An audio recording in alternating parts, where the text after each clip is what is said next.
If this is the hero Matrosity wants me to be, then so shall I be it! Hey, radical doodaroos, Megamind here. Crimes are poppin'. You went full retard, man. Never go full retard. Dang! Help! Help! Scope that! Cry much, am I right? You'll LOL as I trick-shot these handcuffs right on Nighty Night's wrist. Look how they massacred my boy.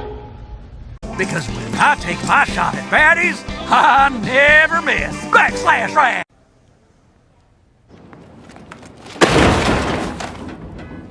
I just came from watching 3 episodes of the new MEGAMIND TV show MEGAMIND Rules, and my god, if you thought MEGAMIND 2, which is the pilot of this TV show, was bad, you're not ready for how bad this TV show is. I only watched 3 episodes and my god, I felt like just grabbing my laptop and throwing it in the trash.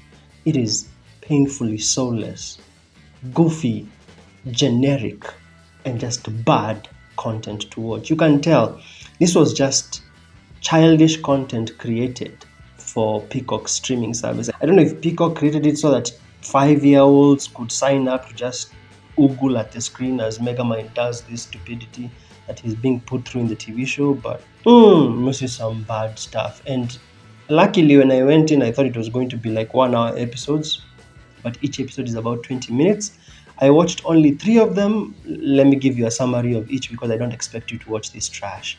And I know someone is going to say, well, it's just for kids. Let me tell you, there are many kids' TV shows that have really good writing. Avatar: The Last Airbender is a very good example because that one recently got a live-action remake.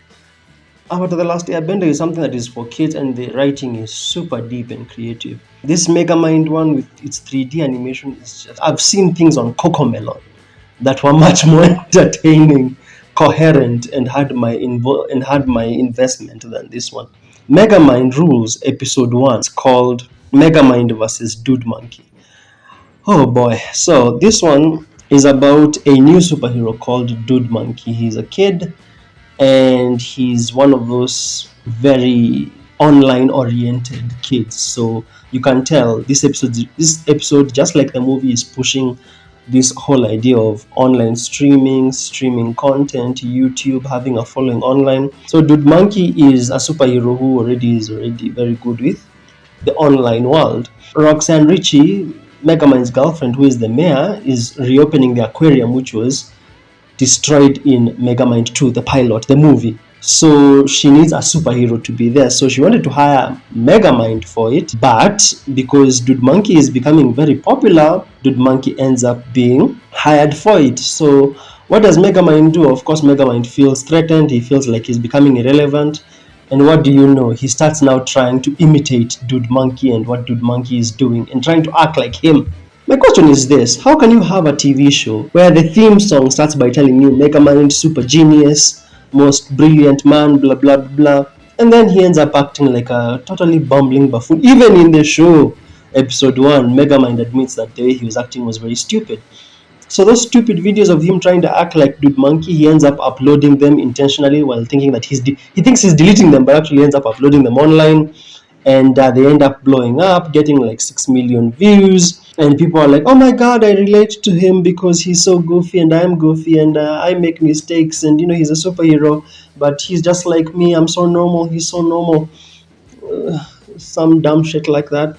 That's what the comments were saying. And then when they replayed the goofy footage of Megamind acting dumb, they noticed Night Knight, the guy from the movie, one of the villains from the Doom Syndicate. They noticed that Night Knight is making plans to go and steal that fish from the aquarium, also from the movie.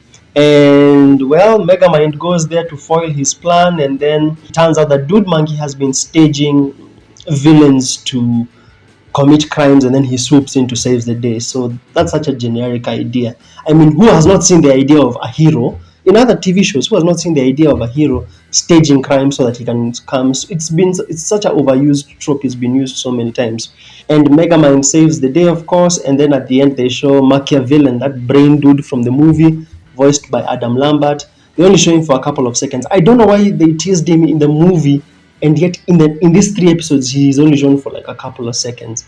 Episode 2 is where now the story goes into generic land. Also, I should mention that these episodes are not connected in any way. Like, it's not a continuing story. When one episode ends, it ends just like that. The story has ended. Episode 2, it's called The Villainous Origin of Mr. Donut. So what happens here is the donut shop from the movie Megamind 2. Megamind goes there with Roxanne Ritchie, and they end up meeting Mr. Donut. Mr. Donut gives them a tour of the shop. He ends up falling into this like tub of donut dough because he slipped on some jelly, which was caused by Megamind and Roxanne Ritchie. And then when he's being taken to the hospital, he ends up telling Megamind, "I'll pay you back for this." So Megamind assumes, oh, this dude is about to turn evil. When the dude comes back from the hospital, they start trying to fix his donut shop. So when he fell into like the large tub of dough, Megamind had to cut some of the metal so that the tub could fall down. So now they have to repair it. So while repairing it, Mr. Donut says the heating mechanism for the dough is spoiled. So Megamind gives him something for his arm, like a laser shooting thing, and it's supposed to heat up the tub of dough, right? Mr. Donut has to go to the bank. He ends up, now remember the laser thing is attached to his hand, so whenever he goes to the bank, it starts malfunctioning. When he goes to the bank, it starts malfunctioning. People think that he's robbing the bank. People are seeing him as this new villain. God, it's such a dumb idea. These people now see him as this new villain because the laser thing is malfunctioning. He ends up shooting the ceiling. A piece of brick falls on his head. It hits him. He gets amnesia. Megamind takes him to like his warehouse. When he's there, Megamind leaves him there. And then the Go Fish gang, the guys in the costumes, show up. And then remember, this dude cannot remember because he's been hit on the head. Mr. Donut cannot remember because he's been hit on the head. So when the Go Fish gang, who are using Megamind's warehouse as a hideout place, when they find him there, they convince him that he's part of the gang. So they end up going to commit crimes with him. And because this is one very stupid generic story, it turns out that when Mr. Donut said, "I'll pay you back," it turns out that he was actually saying, "I'll pay you back by hosting a party for you because you saved my life." Hosting a party for Megamind because he saved his life from drowning in the tub of dough. His wife, Mr. Donut's wife, they go find Mr. Donut with Megamind. And of course, Mr. Donut sees his wife and kids. His memory kicks back in. They kick the asses of the Go Fish gang, and then everything goes back to normal. And that's how the episode ends. It's some of the most generic, bland, nonsensical, soul-sucking, lifeless garbage you've ever watched. With zero creativity. It's just so bland and just so generic formula idea you've ever watched.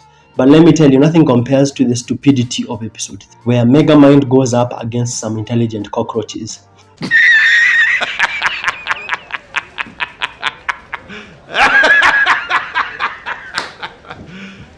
You serious?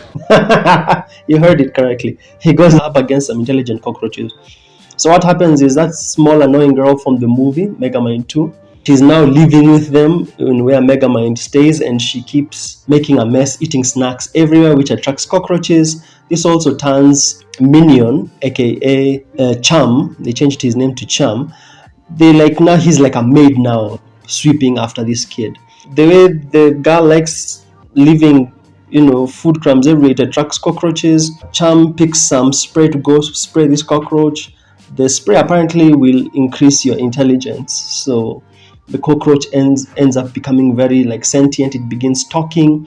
Remember that Megamind has a phobia of cockroaches. Now, in this episode, they could have done something serious about Megamind's childhood and how his phobia of cockroaches stems from some trauma that he has from his childhood, but no. They just take the stupid route. They make jokes of him as a child, how he made a pillowcase out of some sandwiches or something. Some cockroaches showed up, and that's why Megamind was attacked by so many cockroaches, and now he's traumatized. In the end, this one smart cockroach manages to get some other more cockroaches sprayed with this smart spray. And they use a vacuum cleaner to suck up all these cockroaches before they escape the room, and then the episode ends.